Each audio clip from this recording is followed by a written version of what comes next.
What an extraordinary moment we are witnessing. In a political landscape so often defined by gridlock and cynicism, something genuinely groundbreaking has just occurred. Let's dive right in. President Trump has just accomplished something that the so-called experts and seasoned diplomats insisted was utterly beyond reach. They called it a fantasy, an impossibility. Today they're calling it the diplomatic achievement of a generation. A peace agreement of historic proportions has been signed, adding yet another undeniable success to his legacy of foreign policy triumphs. This isn't just another checkmark on a list, it's a crown jewel. While international leaders are lauding this as a monumental step forward, the professional critics are in a state of frantic damage control, trying to figure out how to spin this. And, as we'll get to, over in California, a particular governor, Gavin Newsom, or as some might call him, Newscum, is reportedly having a very public breakdown over this good news.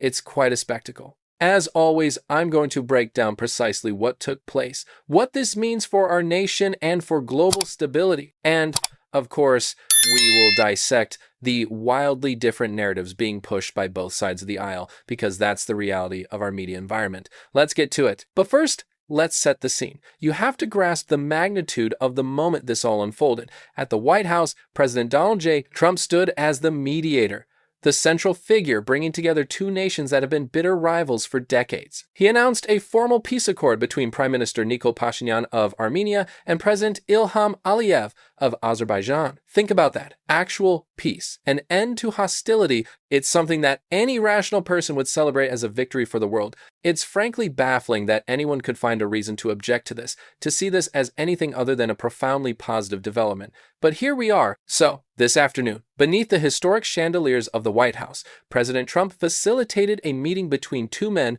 who, until his intervention, wouldn't even consider being in the same city, much less the same room. Signing a peace treaty was a pipe dream. Yet, after months of relentless, behind-the-scenes diplomacy, we're talking about continuous back-channel discussions, grueling marathon sessions, and what insiders describe as a few masterfully executed, classic Trump-style ultimatums. These two nations formalized a comprehensive peace agreement. Let's be crystal clear. This was far more than a ceremonial photo opportunity for the cameras. This is a deeply complex, multifaceted accord. It's an intricate document that establishes specifics for border demilitarization, lays out frameworks for shared economic trade routes, and even mandates cooperation on joint anti-terrorism operations. This is real, substantive diplomacy. Observers and foreign policy analysts are labeling this the single most important diplomatic success of the last decade. To give you some perspective, these two countries have been locked in conflict for nearly 40 years, a generation of hostility, a seemingly endless cycle of violent skirmishes,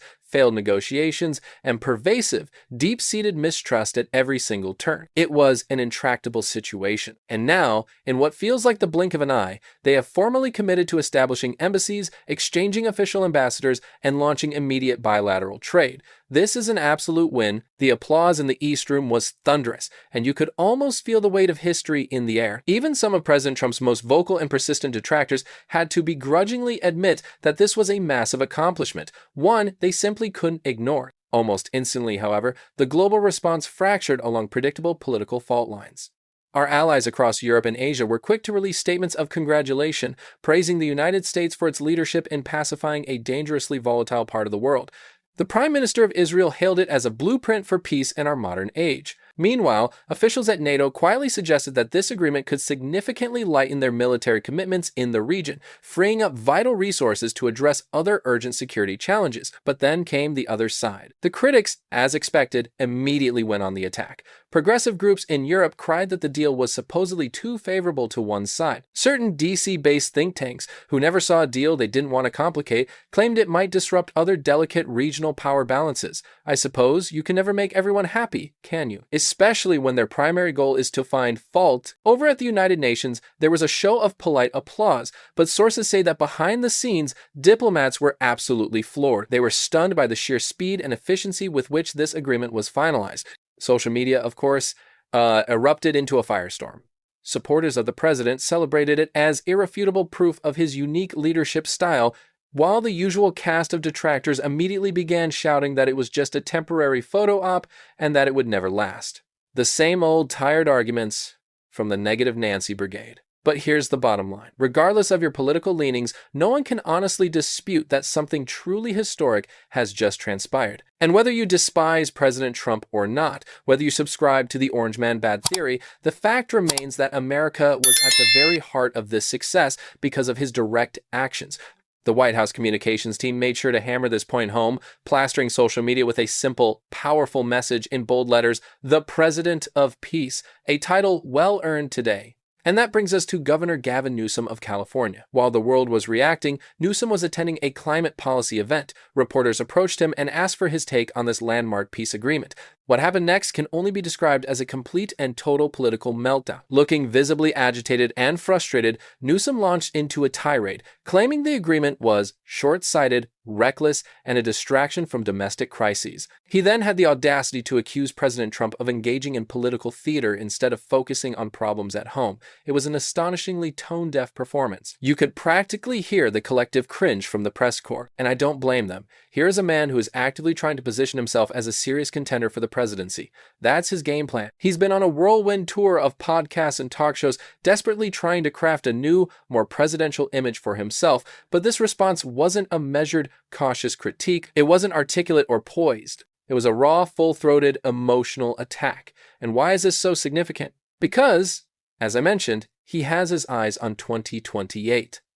And moments like this are incredibly revealing. They show us exactly how he intends to run against Trump. It's not a flattering preview. The political calculus here is just baffling. The risk is enormous.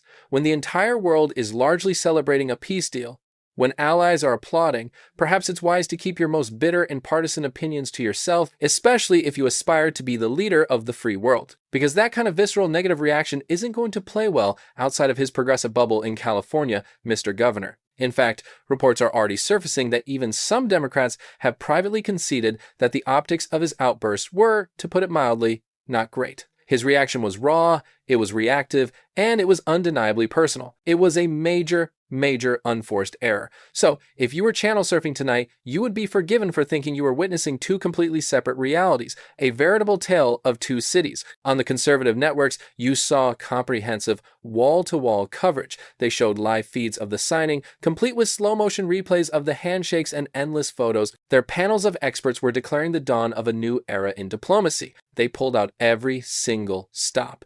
Then, if you flipped over to the liberal-leaning networks, it was a different universe. They led their broadcast with stories of ongoing conflicts in other parts of the world. They barely even acknowledged this historic deal until well into their programming, and when they did, it was framed with skepticism. Their entire focus was on potential pitfalls and unanswered questions. Now look, skepticism isn't inherently a bad thing. History is certainly filled with peace agreements that have eventually crumbled. That is an undeniable fact. But maybe, just maybe, you could take the victory when it's right in front of you. That's just my take on it. The selective framing couldn't have been more transparent. One side is clearly working to build up President Trump, portraying him as a commander-in-chief who delivers tangible results, a true peacemaker who follows through on his promises. The other side is painting him as a reckless gambler, suggesting his successes are fragile and could unravel at any moment, leading to disastrous consequences. The truth, as it often does, probably lies somewhere in the vast space between the glossy highlight reel and the apocalyptic doomsday predictions.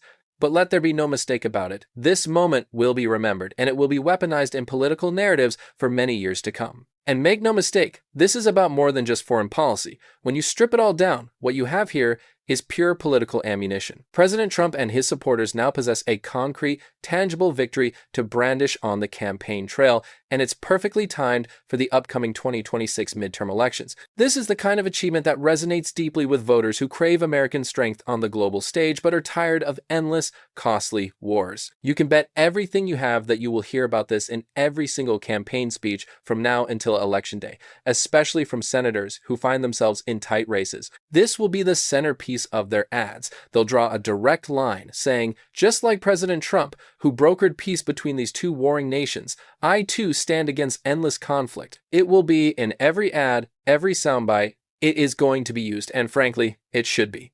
President Trump successfully brought two countries to the negotiating table that had refused to even speak to one another. For the Democrats, this presents a very tricky situation. They are truly in a bind. Do they try to downplay this historic achievement and risk looking petty and bitter?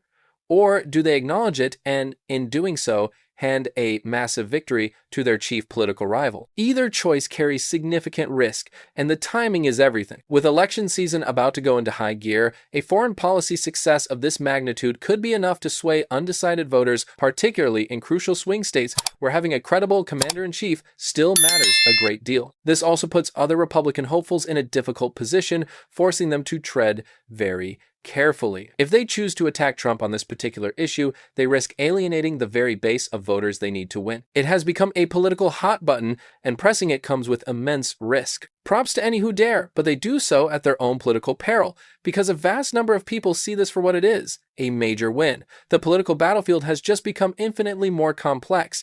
The first shot of the next election cycle has just been fired. So there you have it, a peace deal for the history books, and a governor who lost his composure and in doing so revealed his true political colors. These two events have created a political shockwave that is only just beginning to spread. Whether you are cheering this accomplishment and celebrating President Trump's role in it, or whether you are against it and have what you believe are legitimate concerns, one thing is certain. This is a defining moment that is actively shaping the road to 2026. Let me know your thoughts in the comments below. I'll see you in the next update. The geopolitics of a White House peace deal, analyzing the Armenia-Azerbaijan Accord and its domestic ramifications.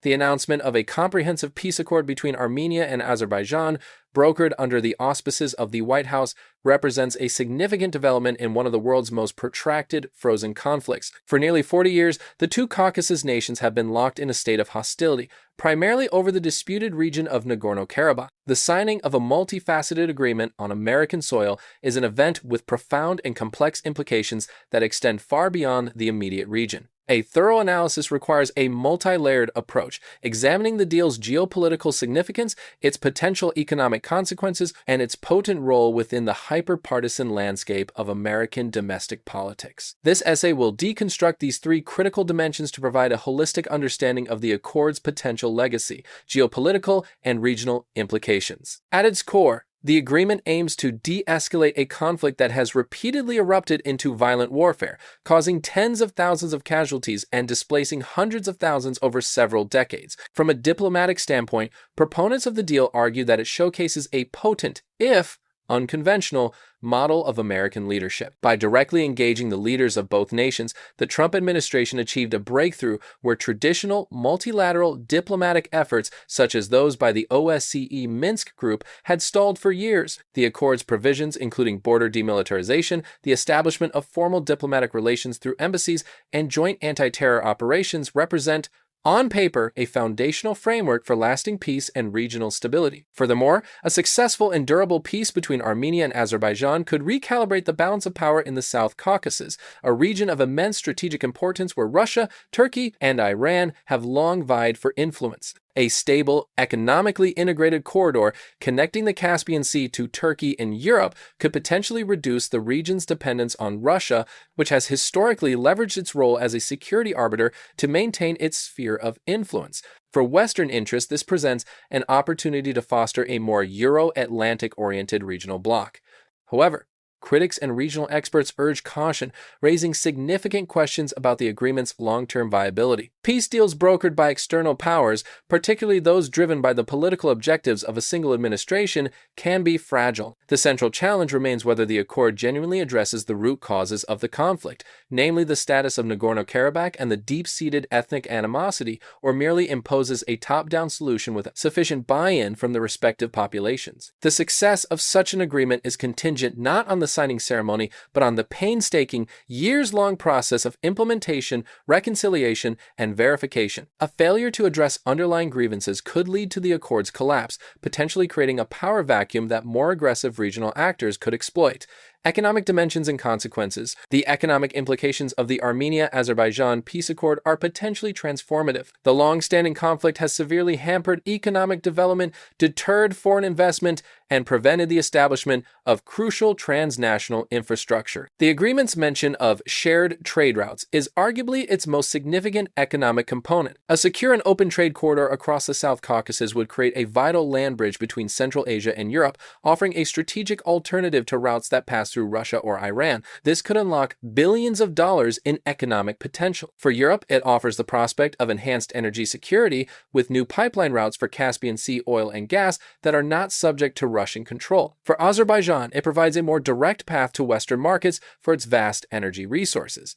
For Armenia, historically isolated by its closed borders with Turkey and Azerbaijan, open trade could integrate its economy into the region, fostering growth and reducing its economic reliance on Russia. The stability engendered by peace would likely attract significant foreign direct investment into sectors such as infrastructure, logistics, and energy, creating a virtuous cycle of economic development that reinforces the incentives for peace. Conversely, the economic pathway is also fraught with challenges. The financial cost of implementing the agreement, from demilitarizing borders to constructing new railways and highways, will be substantial, raising the question of financing. Furthermore, there is a risk of asymmetrical economic benefits. Azerbaijan, with its considerable oil and gas wealth, may be in a position to develop and capitalize on new opportunities more rapidly than Armenia, potentially exacerbating existing economic disparities and fostering resentment. The establishment of new dependencies, while preferable to open conflict, must be managed carefully to ensure that economic leverage does not simply become another tool for political coercion in the future. The American domestic political arena. While the accord has profound international implications, it is equally significant when viewed through the lens of American domestic politics. For the incumbent administration and the Republican Party, the peace deal is a powerful piece of political capital. It is framed as a tangible achievement that demonstrates the effectiveness of an America-first foreign policy, one that prioritizes decisive bilateral deal-making over protracted multilateral engagements. This narrative serves as a potent tool on the campaign trail, particularly in the lead-up to the 2026 midterm elections. It allows candidates to project an image of strength and competence, arguing that their leadership can bring peace and stability without entangling the nation in endless wars. It is a clear, easily digestible victory that can be presented to voters as proof of concept for a specific brand of foreign policy.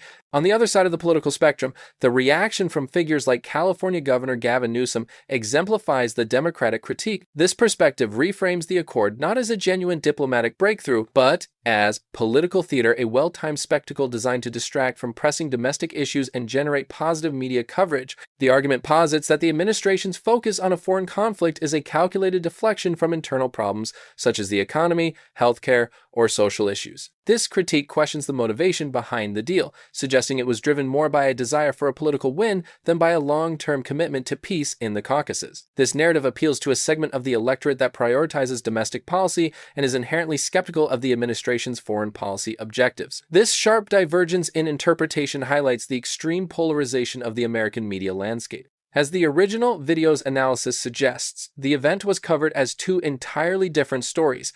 Conservative media outlets provided wall-to-wall coverage, heralding it as a historic triumph. Conversely, many liberal-leaning outlets offered more skeptical coverage, focusing on potential challenges to the deal's longevity and giving the story less prominence. This phenomenon underscores a critical challenge in modern American politics. Foreign policy achievements are no longer evaluated on a commonly accepted set of facts, but are instead immediately absorbed into partisan narratives, where their value and significance are contested. Conclusion. The Armenia-Azerbaijan peace accord brokered by the White House is a landmark event of considerable complexity. It holds the genuine potential to end a decades-long conflict, foster regional stability, and unlock significant economic opportunities for the South Caucasus and its international partners. However, its long-term success is far from guaranteed and hinges on a difficult and sustained implementation process that must address the conflict's deep historical roots. Simultaneously, the deal cannot be divorced from its domestic context. Within the United States, it functions as a powerful symbol in an ongoing political battle, representing either a masterful act of diplomacy or a cynical political maneuver, depending on the observer's partisan lens. Its ultimate legacy, therefore, will be twofold. It will be measured by the durability of peace in a distant region and by its utility as a political weapon in the deeply divided arena of American politics. The accord serves as a vivid case study in how, in the 21st century, foreign policy and domestic politics have become inextricably intertwined.